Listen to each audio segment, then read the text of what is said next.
Lesson 7. Verbs. Read the following sentences carefully. A.R. Rahman is a great musician. She has a magical pen.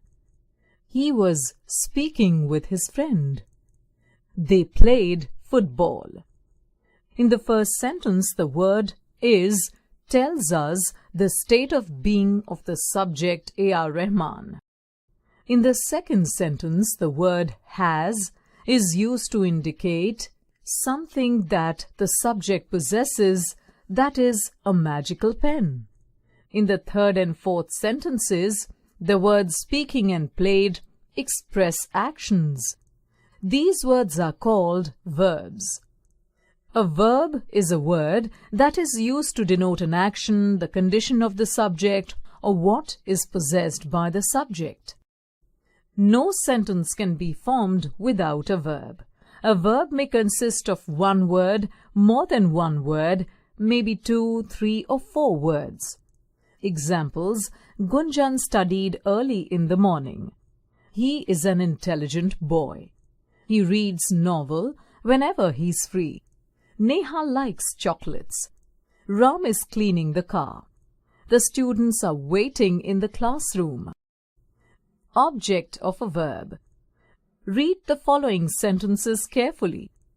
Marks Henry writes story. Writes what? Story. Seema kept the purse carefully. Kept what? The purse.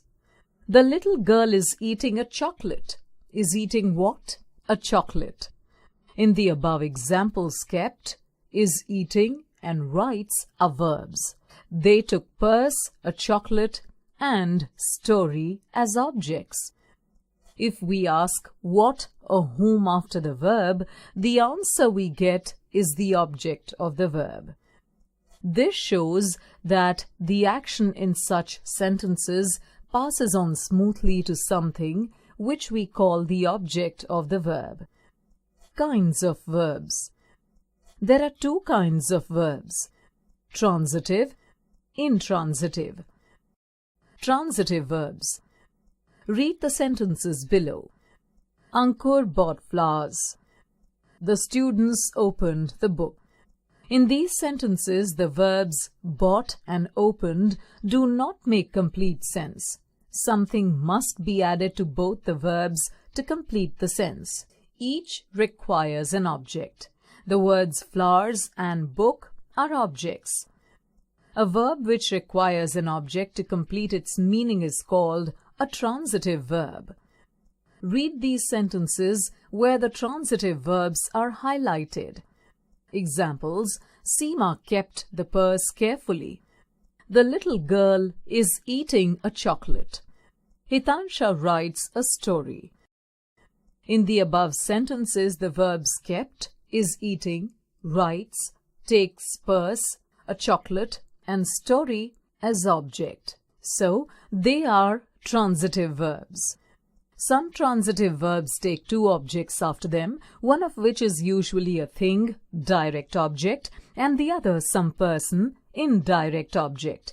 The indirect object is normally placed before the direct object. The direct object answers the question, what? Example: Michael gave her sister a watch. Here, Michael is the subject, but there are 2 objects, her sister and watch. We should ask the question, gave what? A watch. Direct object. We can ask, who got it? Indirect object, her sister. We call her sister an indirect object and watch a direct object. Intransitive verbs. Read the following sentences. Shruti is eating. The bell rang. In the above sentences, the verbs are is eating and rang.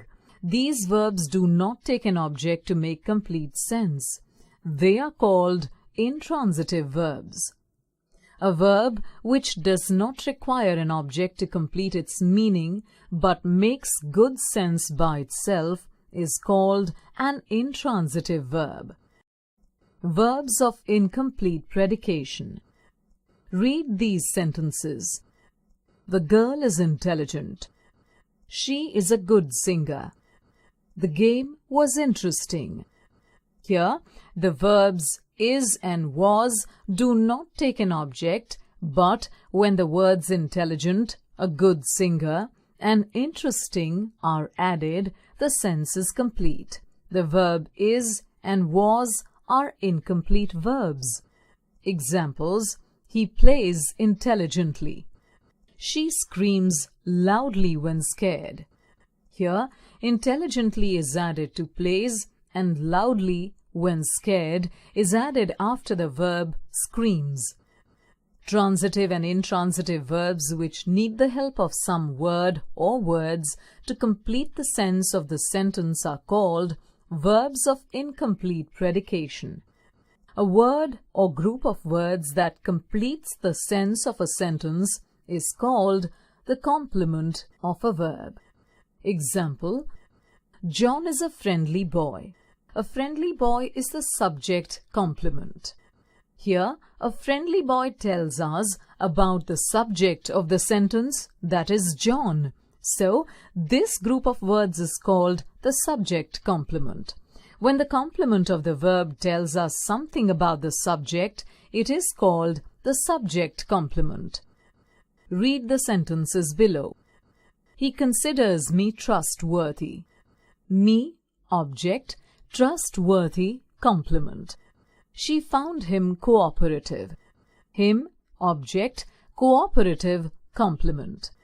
When the complement of the verb gives us additional information about the object in the sentence, they are called object complements.